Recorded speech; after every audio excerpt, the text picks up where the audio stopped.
Well, hey, welcome to week 7 of our study in the summer virtual Bible study in the book of Ephesians. Today we're in chapter 5, starting in verse 3, and we have a lot to cover today because we're going to do all of chapter 5. There's several major themes in this chapter, and like you said, this is just kind of an overview, and we hope that the work of that we're doing comes in the follow-up questions that are to come. There's one more of those today. Usually there's been 6 today. There are 7 of those to kind of help us digest what we're doing. So let's dive right in. We'll start in verse 3, and we're going to work our way through. Verse 3 of chapter 5 starts this way: "But among you there must not be even a hint of sexual immorality or any kind of impurity or greed, because these are improper for God's holy people. Nor should there be any obscenity, foolish talk, or coarse joking, which are all out of place, but rather thanksgiving. For of this you can be sure, no immoral, impure, or greedy person, such a man is an idolater, has any inheritance in the kingdom of Christ and of God. Let no one deceive you with empty words, for because of such things God's wrath comes on those who are disobedient. Therefore do not be partners with them." We see here, in my notes, I've entitled this Walk Worthy Week 2. We're continuing that theme of what it is to walk worthy, the call that's been put in us, and we see that Paul begins this section of saying about that there must not be even a hint of some things.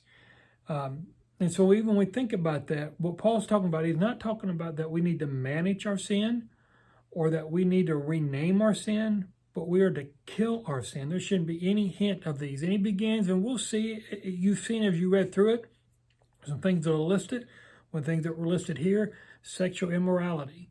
And that's what he leads off with. He don't pull any punches. He starts with that because the sexual deviance, sexual immorality was rampant in the church in Corinth.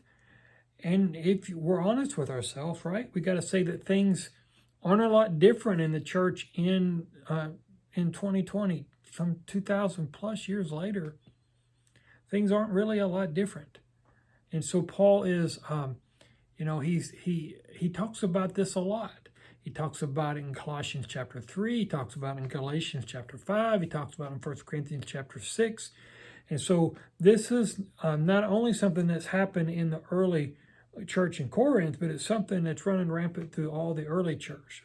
But when you think that all the people in these churches were new converts, and they were still coming out of this life that was different, and they weren't raised this way, and they weren't this or they weren't that, and they were all just kind of in that.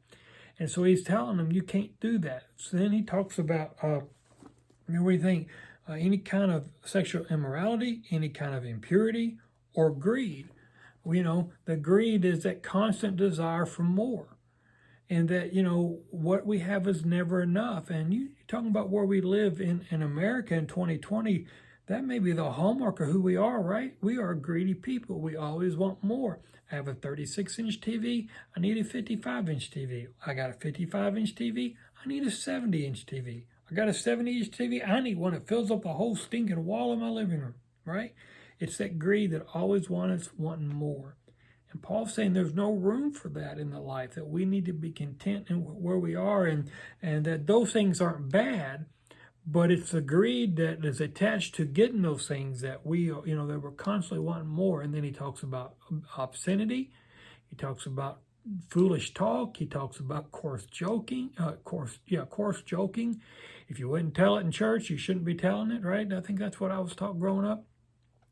He's talking about not getting drunk, and he's talking about having nothing to do with fruitless deeds. And all those things are things that he wants us to set aside in our new life as believers. So those things shouldn't be a part of what we're doing anymore. And then he says, but he would rather, he says that right there in verse 4, but rather thanksgiving. That instead of sexual immorality or greed or obscenities or foolish talking, that we should be known as people that are giving thanks. We should be people who are known about giving thanks. So there should be a change in attitude in us, and that we should look different and we should act differently because of the new life that was put in us. Verse 7 through 10, he begins this talk about, therefore do not be partners with them like that the people you hang around shouldn't be like that. Don't be partnered with these things in your life. Don't let the things in your life don't let your life be known by those things. For you were once, verse 8, darkness, but now you are light in the Lord. Live as children of the light. For the fruit of the light consists in all goodness, righteousness, and truth, and finds out what he has. That we should be, I like what what we need to remember what he said here, right? You were darkness. Before you met Christ, you were darkness. And now you are light. And we need to remember that, right? We're not who we used to be. What's the old song? The old gray mare, she ain't what she used to be. And that's us. As believers in Christ, while we used to do some things that weren't Christian, we no longer are that. We're not defined by who we used to be or what we used to do. We're defined by who we are now. And now we are light. The light of Christ lives in us as believers. You've probably seen the movie. One of the best movies to me that exemplifies this is The Princess Diaries with Anne Hathaway and whoever the lady was that was in Sound of Music. And my daughter would kill me because I can't remember her name. But when Maya Thermopolis found out that she was actually a princess and the transformation that came in her life, Julie Andrews, that's it. And the transformation that came in her life because of she found out who she was, and couldn't be what she used to be. She now had to be this princess. And that's like us. When we come to know Christ, we're no longer what we were. We're now light bearers of Jesus.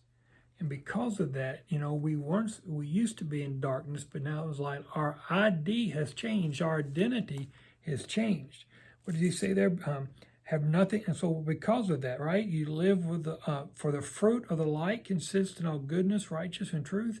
Think about them. That the light is in us, and the light in us bears fruit, and the fruit that light bears is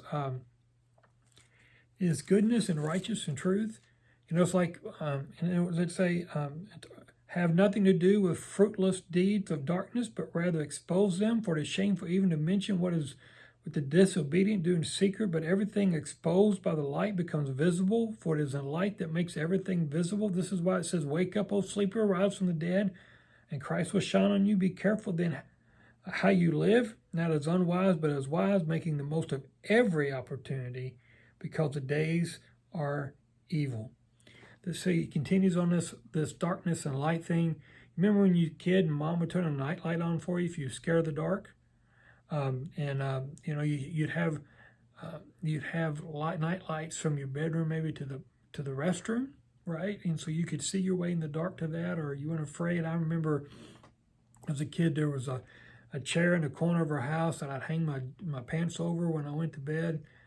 But about 2 or 3 o'clock in the morning, when the moonlight would come through there, it looked like somebody was sitting in that chair or standing in that corner. But when you flipped the light on, that went away.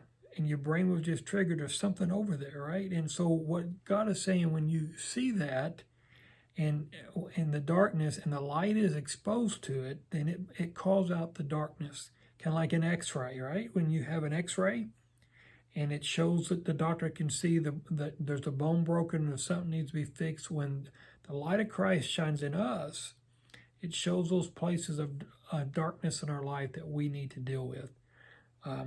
And then we should be able then to have the Spirit, once we recognize it, be able to work on it so that it doesn't happen anymore. We got a long way to go and a short time to get there.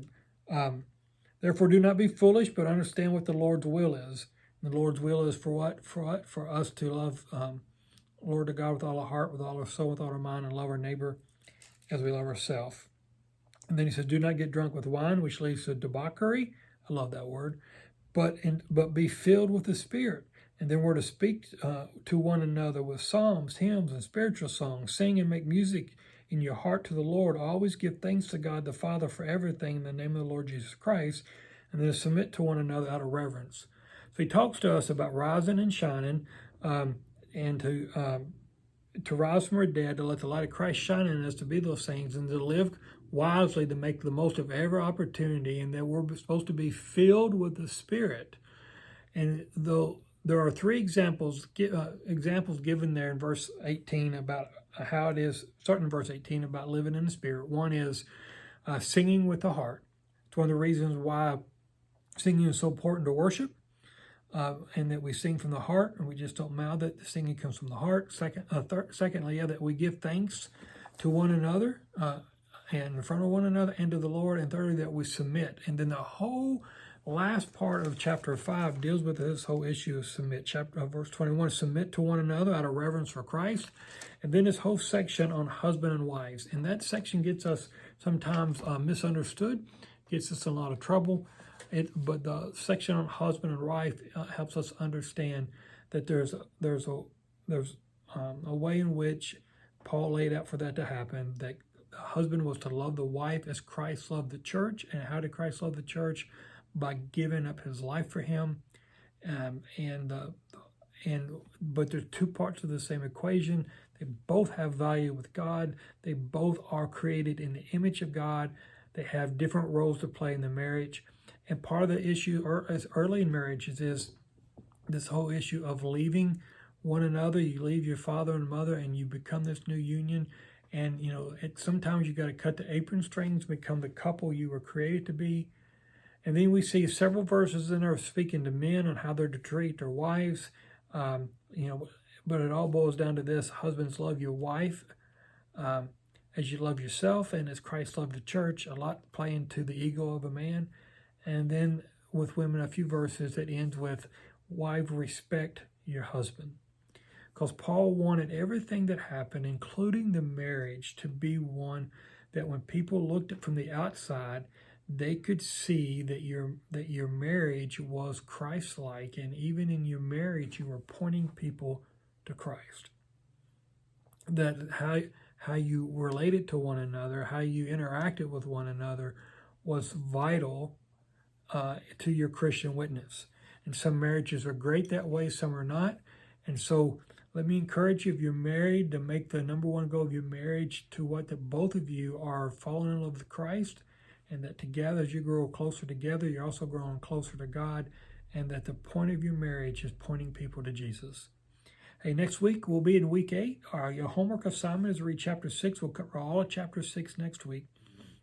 And so until now, thanks for watching. I will see you next week.